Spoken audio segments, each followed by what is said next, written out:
War does not begin with soldiers. It begins with silence breaking. It begins when a child stops playing and starts listening for explosions. Throughout history, every war has been fought by adults, but paid for by children. They don't choose sides. They don't choose leaders. They don't choose hatred, yet they lose their homes, their parents, their futures. One famous line says, "War does not determine who is right, only who is left. And those who are left are often the youngest." A child in a war zone does not dream of toys.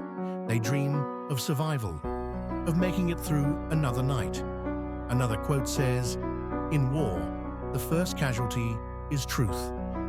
But for children, the first casualty is innocence. Their laughter disappears before their childhood does. From Gaza to Ukraine, from Yemen to Sudan, from Africa to the Middle East, the same story repeats. Different flags, different languages, the same tears. And among all these broken places, there is one land that has been bleeding for over a decade, a land where millions of children have never known peace. That land is Syria. This is not just a story about a war. This is a story about what war does to the smallest hearts.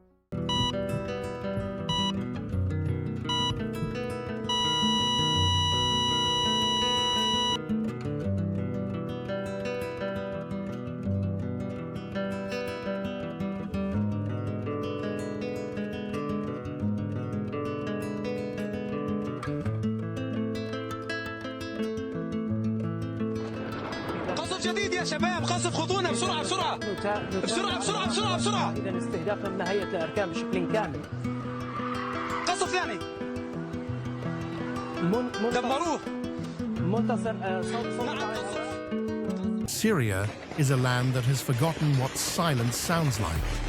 For more than a decade, bombs replaced birds and sirens replaced prayers. In late 2024, the world believed the war was finally over. President Bashar al-Assad fell. A new government took power. People hoped maybe now the nightmare was finished. But in 2026, Syria is burning again. Not with one single war, but with many smaller, crueler ones. This is the story of how peace never truly came.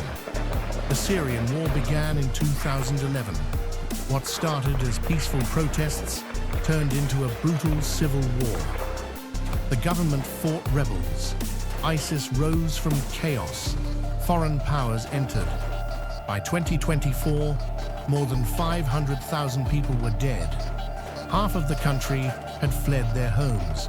When Assad fell, people celebrated.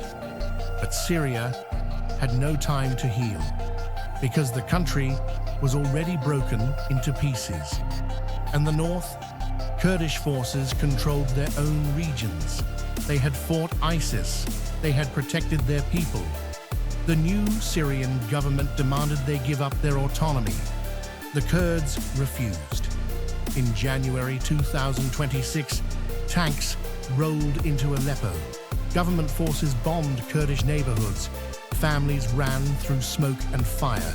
Over 150,000 civilians fled in just days. A city that survived 10 years of war was burning again. Many believed ISIS was defeated. They were wrong.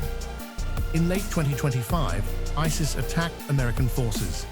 2 US soldiers died. The United States answered with airstrikes. So did Britain and France. Missiles once again fell on Syrian soil. Even after everything, Syria was still a battlefield for the world. When Assad fell, revenge followed. In 2025, thousands of Alawite civilians were killed. Not for what they did, but for who they were. Homes burned. Bodies lay in the streets. Syria was no longer fighting one enemy. It was fighting itself. The war never truly ended. It only changed its face. And the people of Syria are still paying the price. Children still sleep under bombs, mothers still bury their sons, and the world keeps watching.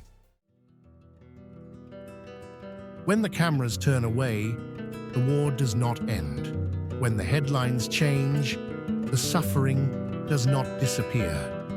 Somewhere in Syria tonight, a child is trying to sleep while the ground shakes, not because of thunder, but because of war. This child does not know politics, does not know borders, does not know why bombs fall from the sky. They only know fear and the sound of explosions. The world will move on. New stories will come. New crises will fill the news. But Syria will still be there. Still broken. Still bleeding. Still waiting. Waiting for a day when children no longer learn the sound of war before they learn how to read. If there is any hope left, it lives inside those children. And as long as they are still breathing, Syria is not lost.